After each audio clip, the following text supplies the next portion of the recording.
Барлықтарыңызға қайырлы күн, және де бүгін сіздер Онтест каналындасыздар. Және де бұл каналда сіздерді көргеніме өте қуаныштымын. Ал біздің бүгінгі шығаратын есебіміз ол геометрия 319 есеп, 9 сынып. Онда біз бастайық. Қараңыздар, бұл бізде радиус деген сөз, иә? Периметр деп нені айтатын едік? Біз оны барлығымыз білеміз, ол барлық қабырғалардың қосындысы. Енді яғни бізге жалпы барлығы белгісіз болып тұр, табып олардың барлығын қосындысын табуымыз керек. Енді біз бірінші мыналарға әріптерімізді қойып алайық. Мұнда әріптерді қойып алсақ, мысалға мынаған b, мынаған h деп берейік, мынаған k деп берейін, мынаған f деп берейін. Ал мына o деген бізге қазір керек болмайды, сондықтан да оған белгілемесек те болады екен. Енді біз бірінші керек нәрсе a, b, c, d тра абсат трапециясы, иә, бұл бізде трапеция. Трапеция деген не екенін білеміз, иә, балалар.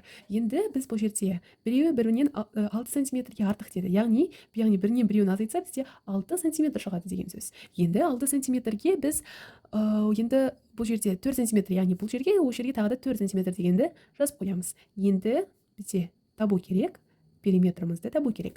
Енді балалар, сіздер жалпы білесіздер, иә, қалай жазу керектігін менімен бірге жазып отырыңыздар. Берілгеннің барлығын дәл осылай өте ұқыпты түрде. Ал біз жалғастырайық. Енді бізде өте бір сондай маңызды сәтке де келіп қалдық. Онда қараңыздар, асы дегеніміз жалпы ол мынау бізде диаметр. Ал асы оған бір-бірімен қарама-қарсы жатыр. Яғни олар бір-біріне тең болады, иә. Ал бізде диаметр дегеніміз 2r. Яғни біз асыны оңай тауып алады екенбіз. Асы дегеніміз ол диаметрге тең. Олай болса, ол 2r, яғни бізде бұл жерде 8 сантиметр болады екен. Енді бізге b-ны табу керек. Бізге b-ны табу үшін не жетіспейді? Бізге b-ны табу үшін көп нәрсе керек болып тұр, иә. Енді ph деген мұнда биіктік түсіреміз, иә. Мында ph бізде биіктік. Менімен бірге дәл осылай жазып отырыңыздар.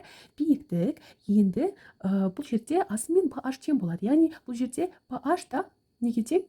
8 сантиметрге тең екен. ph 8 сантиметрге тең. Онда олай болса бізде h-тымыз 6 сантиметрге тең. Себебі біз мұнда жаздық. С-дан А-бын азайтып тастасақ, мына жерде 6 сантиметр қалып қалады. Себебі А-бынға 6 сантиметр болсақ, С-ды шығады екен. Яғни А-бымен бізді С-ашымыз тең. Тек қана H-ға 6 тең болатын ескеруіміз керек екен, иә. Енді осы жерден біз тікбұрышты, үшбұрышты көріп тұрмыз. Міне мына жерден қараңыздар. Яғни біз бұл жерге Пифагор қолданады екенбіз. Иә, Пифагор теоремасын қолданамыз. Пифагор теоремасында бізде не дейді? А квадрат плюс b квадрат тең болады с квадрат дейді. Яғни бұл жердегі h-ымыз бізде 8, h-та 6, онда с-ны табу алу үшін, яғни b-дан табу алу үшін, оны біз төберасын алады екенбіз. 36 плюс 64 міне тең болады екен, қосқан кезде 100. Ал 100 ол 10-ның квадраты. Яғни ол төберасын алғанда 10. Яғни бізде мұнда b-дымыз бізде 10-ға тең екен, иә. Енді бізде әрі қарай тағы да мына қабырғаларды біз табуымыз керек. Оларды табу үшін не істейміз? Енді әрі қарай жалғастыратын болсақ, біз жалпы мына жердің барлығы r-ға тең екенін білеміз. Онда мынау да r-ге тең, мынау да r-ге тең. R жалпы 4. Мына жердің 4 сантиметр екенін бізге мәлім. Яғни енді біз мына жақты тауып алсақ, онда бізге әрі қарай табу оңай болады. Ал енді мынаны тауып алу үшін біз мынаның алды екенін білеміз. Енді яғни бізге bk дегенді табу керек екен, балалар. Енді bk дегеніміз бұл жерде x-ға тең болады.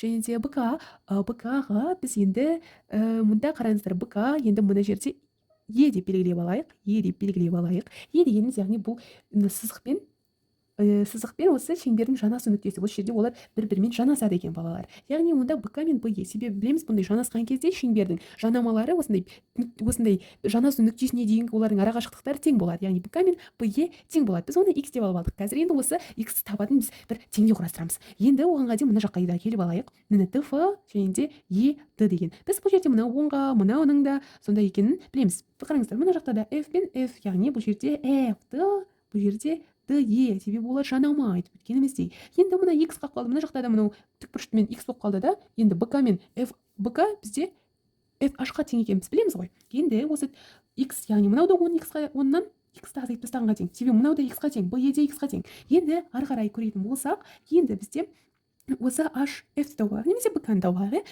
Енді осы жерде мына d-дан h-ны азайтып тастайтын болсақ, f-h шығады. Онда бүйтіп жазамыз, df азайтылған h-д. Ал біз df-тің қаншаға тең екенін білеміз, балалар? 10 минус x-ға тең екенін білеміз. Енді мынау h-та 6, яғни 6-ны азайтып тастаймыз. Сол кезде 4 минус азайтылған x шығады екен, балалар. Енді ары қарай тағы да 4 минус x шықты бізде. Енді ары қарай бұл жерде 4 минус x-ымыз x-ға тең деп аламыз. Себебі мынау 4 минус x, мынау x. Екеуі бір-біріне тең болып тұр. Яғни бұл дегеніміз ex 2x тең болады 4, x тең болады 2. Енді ары қарай бізге табу ешқандай да қиындық тудырмайды, балалар. Енді олай болса, абымыз бізде мына 4-ге 2-ні қосып жібереміз. 4 плюс 2 тең болады 6 сантиметр. Енді с-ді ол SH плюс HD. SH бізде абыға тең, онда 4-ке 6-ны қосамыз да, оның толығымен, яғни біз 4-ке мұнда 6 болды ғой, мына жағы 6, қателесіп кеттім, кешірім сұраймын. Енді 12 сантиметр болады. Енді бізде периметр осы 6-ны, 12-ні, содан кейін бағана тапқан мұны 8-мізді, 8-мізді, содан кейін мұна 10-мізді қосамыздағы 18-ге 18-ді қосатын болсақ, 36 сантиметр шығады. Яғни бізде жауабы болады периметр 36 сантиметр. Бұл 100% дұрыс, балалар. Сене берсеңіздер болады. Енді келесі әсіне көшейік. Бұл әсі бізде. Әсінде не дейді? Әсінде абысады трапециясы шеңберге іште сызған. Міне, трапециямыз шеңбердің ішінде тұр. Енді осын аты табаны шеңбердің диаметрі болады дейді. Ал шеңбердің бысы хордасы 60 градусқа тең доғаны кереді. Егер шеңбердің радиусы r-ге тең болса, онда трапецияның ауданын табыңдар. Енді біз мұнда мен суретін салып қойдым. Қайтадан суреті деп жазып қояйын. Енді біз бұл жерде соған әріптер беріп бастайық. Бізде не деп тұрмын? Бысы деп қояйық. Мұны бысы және де ады деп қояйық. Енді біз бірге берілген жазып алайық. Бірінші берілгені дейміздегі. Мұны бетіп жазып қояйық. Енді мұны бізде А, Б, С, Д. Мен тыр дей салайын, сіздер трапеция деп штолық жасасыздар, және де ады табаны. Және де бұсы ол хорда. Хорда дегеніміз не екенін білесіздер ме, балалар? Хорда дегеніміз ол диаметр, ол ең үлкен хорда болып саналады. Жалпы шеңбердегі кез келген екі нүктенің осындай түзу қосындысын біз хорда деп айтамыз, қарапайым тілмен айтқанда. Енді осы хорды мына жерде 60 градусқа бөледі екен, ал бізде омыз, онда ол 60. Ал хордадан туған біз хорданың бұрышы деп, хорда бұл центрлік бұрышты айтамыз. Осы одан, осы хордаға дейінгі осындай бұрышты біз оны хорданың бұрышы деп айтамыз. Сол ғана болды. Яғни бізде 60 градус көрдіңіздер ме, балалар? Сіздер бізбен бірге отырып, осындай мүмкін өздеріңіз білмейтін жаңа дүниелерді, тың дүниелерді үйреніп жатырсыздар. Онда, яғни біздің канал пайдалы болып кетсе, ұнап жатса, сіздер бізге тіркеліп қойыңыздар. Оны да ұмытпаңыздар, сіздерге сондай өте пайдалы біздің үнемі контентті ұсынуға тырысамыз. Енді біз R радиус, бұл яғни бұл жерде кез келген сан қойсаң таба саласың деген сөз. Енді осы трапецияның ауданын табу керек екен бізге. Енді басты жеріне де келіп қалдық. Шешуіне келдік, мінекей. Шешуі. Біз шешуінде не істейді екенбіз? Енді бізде мұна Б осы тең қабырғалы. Себебі мынау да R, мынау да R, мынау 60 градус, мынау 120 болады, 2-ге бөлініп кетеді. Себебі мына екеуі бірдей болып тұр. Онда бізде Б осы үш бұрышы тең қабырғалы болады екен. Сіздермен бірге жазып отырыңыздар, сол кезде түсіні бірден жазып кететін боласыздар. Енді мұнда жаңағы айтқанымызды бүйтіп жазып қояйық. Ендігі бізде енді трапецияның ауданы неге тең? Оны егерде естеріңізде болса, біз 8-ші сыныпта өттік. 8-ші сынып, яғни ол мына жерде ады екі табандарының қосындысының жартысына соның биіктігін көбейтін болсақ, онда трапецияның ауданы шығады. Енді біз бұл жерде қарап тұрғандарымызда мына трапецияның биіктігі деген осындай перпендикуляр болып түседі. Ол мынаның биіктігіне тең. Мына екеуінің не айырмашылығы бар, мысалға. Сол сияқты, яғни бүйтеміз, енді осы екеуі тең болатын болса, онда былай жазамыз біз. S, осы, яғни аудан, бұл осы, біз биіктікті аудан арқылы тауып аламыз.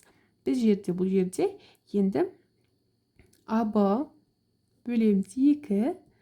Енді оны көбейтеміз, соның арасында синус альфаға.